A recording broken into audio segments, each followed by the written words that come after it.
একঘেয়ে ডিমের কারি খেতে খেতে ভালো না লাগলে আপনারা সহজেই বানিয়ে নিতে পারেন কিন্তু চিলি এগের এই রেসিপি। হ্যালো এভরিওয়ান, অসীমার কিচেনে আপনাদের সকলকেই স্বাগত। চিলি এগ বানানো খুবই সহজ। যেমনভাবে আমরা চিলি পনির অথবা চিলি চিকেন করে থাকি অনেকটা সেই রকমই। আর ডিম যেহেতু সকলের বাড়িতে সবসময় থাকে, সেই জন্য এই রেসিপি আপনারা একবার চেষ্টা করে দেখতে পারেন এবং এটা করা খুবই সহজ। প্রথমে আমি নিয়েছি এখানে 6টা মতো ডিম। সেই ডিমগুলোকে আমি জলের মধ্যে দিয়ে সেদ্ধ করে নিলাম। দিয়ে দিলাম এখানে 1 চামচ মতো নুন। নুনটা দিলাম এই কারণে যাতে করে ডিমের খোসাগুলো অতি সহজেই সেদ্ধর পরে ছাড়ানো যায়। ডিমের খোসা ছাড়িয়ে তারপরে ডিমগুলোকে আমি মাঝখান থেকে প্রত্যেকটা ডিমের কেটে নিলাম। আপনারা চাইলে এখানে ডিমগুলোকে আরও ছোট টুকরো করে অবশ্যই কাটতে পারেন, তবে আমি হাফ করেই এগুলো কেটে নিলাম। এরপরে আমি ওপর থেকে ছড়িয়ে দিলাম অল্প একটু নুন আর অল্প একটু গোলমরিচের গুঁড়ো। এটা আমি দিলাম ডিমের ভেতরে যাতে নুন ঢোকে তার জন্য। আর তারপরে ওপর থেকে ছড়িয়ে দিলাম 2 চামচ মতো ময়দা।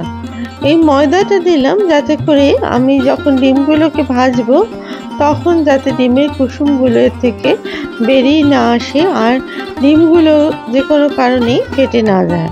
ডিমের ওপরে ময়দা ছড়িয়ে দিয়ে তারপরে হাতের সাহায্যে ভালো করে আমি ময়দাটা চেপে চেপে দিলাম যাতে করে কোনো কারণেই ডিমের কুসুম বেরিয়ে না আসে।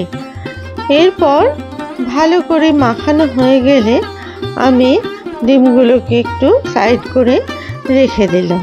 অন্যদিকে ডিমগুলোকে ভাজার জন্য একটা ব্যাটার তৈরি করে নিলাম।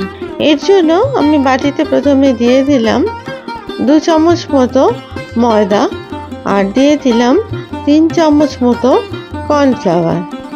এই কর্নফ্লাওয়ার আর ময়দার একটা ব্যাটার প্রথমে তৈরি করে নিতে হবে। দিয়ে দিলাম এখানে হাফ চামচ মতো গোলমরিচের গুঁড়ো আর দিয়ে দিলাম একটা ডিমের সাদা অংশটাকে। ডিমের সাদা অংশটা ব্যবহার করলাম যাতে করে ব্যাটারের ঘনত্বটা খুব ভালো হয় আর স্মুথনেসটাও যাতে খুব ভালো আসে। এরপর এর মধ্যে দিয়ে দিলাম আমি হাফ চামচ মতো নুন। নুনটা আপনারা আপনাদের স্বাদ অনুযায়ী দেবেন। তারপরে আমি এটাকে অল্প অল্প জল দিয়ে ভালো করে গুলে নিলাম। খেয়াল রাখতে হবে ব্যাটারের ঘনত্ব যেন খুব মোটা অথবা খুব পাতলা না হয়ে যায়, মাঝারি মাপের থাকে এই ব্যাটারটা। আর দেখুন আমি আস্তে আস্তে দেখিয়ে দিচ্ছি যে কেমন হবে। এই দেখুন এই রকম ঘনত্ব হবে ব্যাটারটা।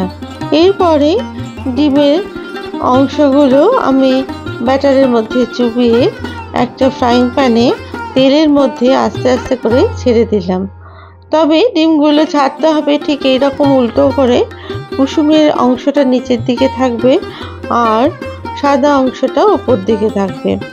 এইভাবে আমি প্রত্যেকটা ডিম ফ্রাইং প্যানের মধ্যে ছেড়ে দিলাম।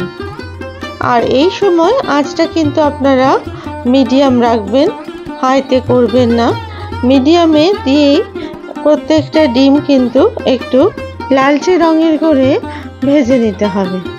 খেয়াল রাখতে হবে ডিমের কোনো অংশই কোনো কারণে ফেটে না যায় আর এটা যাতে খুব ক্রিপসি আর মুচমুচে হয়।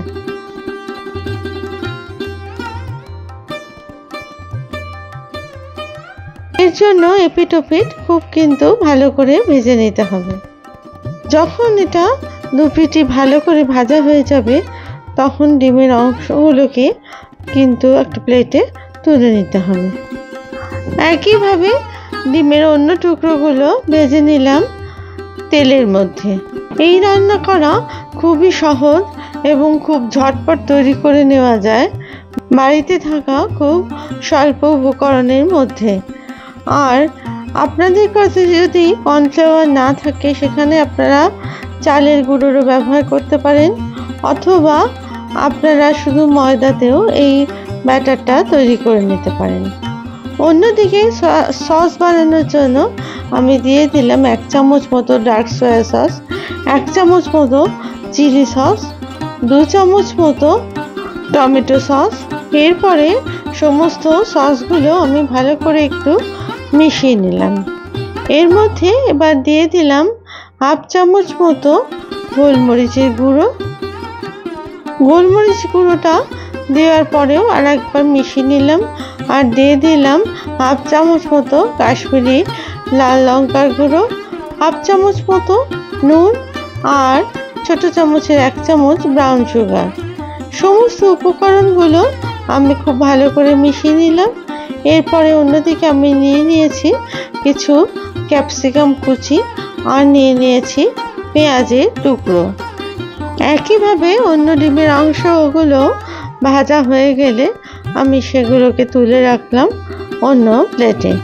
এরপর আমি ফ্রাইং প্যানে সমস্ত তেলটা না দিয়ে কিছু তেল সরিয়ে দিয়ে আমি এখানে 4 চামচ মতো ডিম ভাজার যে তেল ছিল সেখান থেকে সাদা তেল রেখে দিয়েছি। এবার এর মধ্যে কিছু গোটা গরম মশলা, কয়েকটা গোটা গোলমরিচ, আর 2টো শুকনো লঙ্কা। ফোড়নের অংশটা ভালো করে ভাজা হয়ে গেলে আমি এর মধ্যে দিয়ে দিলাম কুচিয়ে রাখা 10-12টা রসুনের কুচি, আর দিয়ে দিলাম 1 চামচ মতো আদা কুচি আর লঙ্কা কুচি। এরপর রসুন কুচি আর আদা কুচি ভালো করে ভেজে নেওয়ার পরে দিয়ে দিলাম এর মধ্যে পেঁয়াজের টুকরোগুলো, আর দিয়ে দিলাম ক্যাপসিকামের টুকরো।